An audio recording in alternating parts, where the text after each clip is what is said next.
नमस्कार दोस्तों स्वागत है एक बार फिर से नए वीडियो में आप सभी का। दोस्तों आज हम लोग इस सवाल को हल करेंगे। ये सवाल ऊंचाई और दूरी क्लास 10th का है। दोस्तों इस तरह के सवाल बोर्ड एग्जाम में अक्सर पूछे जाते हैं। इस तरह के सवाल 4 नंबर या फिर 6 नंबर के लिए बोर्ड एग्जाम में आते हैं। तो साथियों सवाल एक बार पढ़ लेते हैं, उसके बाद इसको हल करते हैं। बहुत ही आसान सवाल है। तो यहाँ पर लिखा हुआ है, एक नदी के पुल के एक बिंदु से नदी के सम्मुख किनारों के अवनमन कोण क्रमशः 30 अंश और 45 अंश हैं। यदि पुल किनारों से 3 मीटर की ऊंचाई पर हो तो नदी की चौड़ाई ज्ञात कीजिए। तो यहाँ पर हमें नदी की चौड़ाई ज्ञात करनी है। तो चलिए दोस्तों हल करते हैं। तो साथियों सबसे पहले चित्र बना लेते हैं। चित्र कैसे बनेगा, सवाल पढ़ेंगे और चित्र कंप्लीट हो जाएगा। तो यहाँ पर लिखा है, एक नदी के पुल के एक बिंदु से, एक नदी के पुल के एक बिंदु से, यानी नदी नीचे होगी और पुल का एक जो बिंदु होगा वो ऊपर होगा। तो यहाँ ऊपर मान लेते हैं ये कोई बिंदु है, इसका नाम दे देते हैं P।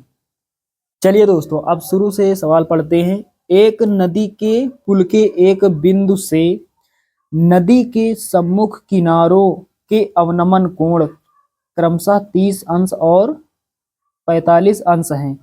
तो यहाँ पर मान लेते हैं ये कोई नदी है। इस तरह से ये नदी है और इसके सम्मुख किनारों, यानी एक किनारा नदी का ये है और एक किनारा नदी का ये है। इस किनारे का बिंदु A है और इस किनारे का बिंदु B हमने मान लिया है। तो लिखा है नदी के सम्मुख किनारों के अवनमन कोण 30 अंश और 45 अंश हैं। तो यहाँ पर एक कोण कितने अंश का है, एक है 30 अंश का और एक है 45 अंश का। तो यहाँ बना लेते हैं इस तरह से। तो ये वाला कोण 30 अंश का है और ये वाला कोण 45 अंश का है। एक कोण 30 अंश एक 45 अंश, इसको 30 मान सकते हैं और इसको 45, या फिर इसको 30 अंश और ये 45 अंश। चलिए दोस्तों अब आगे सवाल पढ़ते हैं। इतना आप सभी लोग समझ गए। लिखा है, यदि पुल किनारों से 3 मीटर की ऊंचाई पर हो। तो नदी में कोई पुल है जिसकी ऊंचाई इन किनारों से कितने मीटर की है, 3 मीटर की। तो ये नदी का कोई पुल है, इसकी ऊंचाई है 3 मीटर। ये नदी का कोई पुल है तो इसकी ऊंचाई है कितने मीटर, 3 मीटर। सवाल में दिया गया है 3 मीटर यहाँ लिखा है। और इस बिंदु को मान लेते हैं बिंदु D। ये बिंदु D है और यहाँ पर हमें बताना क्या है, नदी की चौड़ाई। तो एक नदी का किनारा A है और एक नदी का किनारा है B। तो नदी की चौड़ाई यानी AB का मान हमें बताना है। तो AB को हम क्या लिख सकते हैं, AD प्लस BD। यहाँ से लेकर यहाँ तक कैसे जाएंगे, पहले यहाँ से लेकर यहाँ तक जाएंगे, फिर उसके बाद प्लस लगाएंगे, फिर यहाँ से यहाँ तक। AB को हम क्या लिख सकते हैं, AD प्लस BD या फिर DB। चलिए ये आपको समझ में आ गया होगा चित्र। तो यहाँ पर सवाल में दोस्तों लिखा है अवनमन कोण। तो यहाँ तो हमने बना दिया उन्नयन कोण, अवनमन कोण यहाँ ऊपर बनते हैं। तो अवनमन कोण यहाँ बनाएंगे, ये 30 अंश यहाँ पर है तो यहाँ पर ये 30 अंश, और ये कोण 45 अंश है तो यहाँ पर अवनमन कोण कितने अंश का, 45 अंश का। यहाँ पर 45 अंश। तो यहाँ पर चित्र कैसे हमने बनाया आप अच्छे से सीख गए होंगे। चलिए दोस्तों अब हल करते हैं। तो यहाँ पर थोड़ा लिखना होता है, तो यहाँ पर क्या लिखेंगे, माना AB कोई नदी है, माना AB कोई नदी है, माना AB कोई नदी है जिसकी चौड़ाई कितनी है, AD प्लस DB या फिर BD, AD प्लस BD है। माना AB कोई नदी है जिसकी चौड़ाई AD प्लस BD है। चलिए इससे ज्यादा आपको नहीं लिखना है।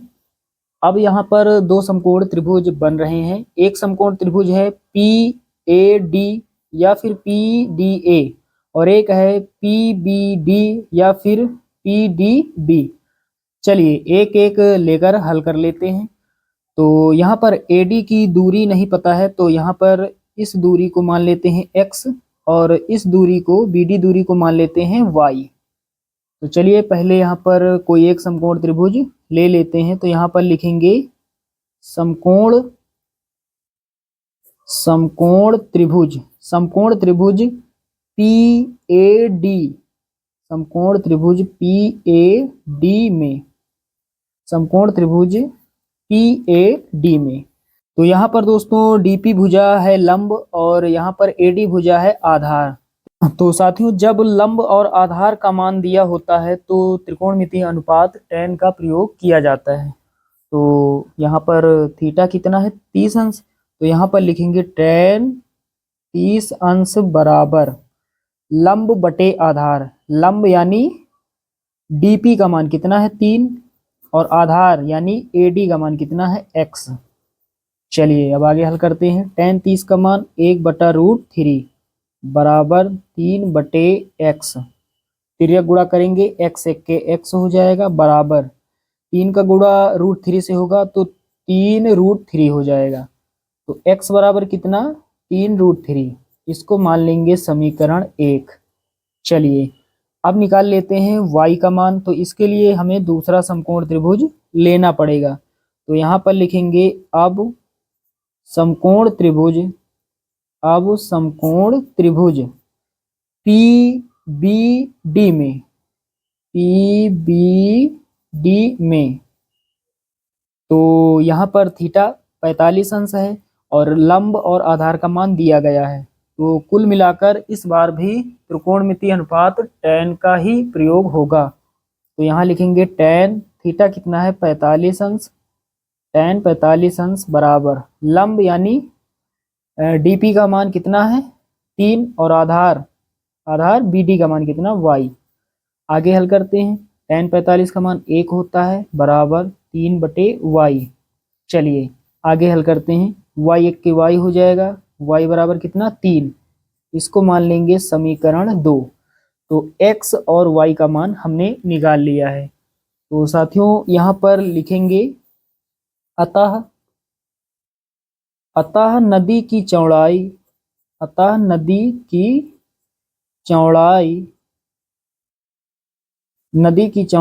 AB, अतः नदी की चौड़ाई AB बराबर, नदी की चौड़ाई है AD प्लस BD। तो AD का मान कितना है x है प्लस BD का मान कितना है y। अब x और y का मान हमने निकाला, यहाँ पर रख देंगे। x का मान कितना निकला, x का मान निकला है 3√3 प्लस y का मान कितना 3।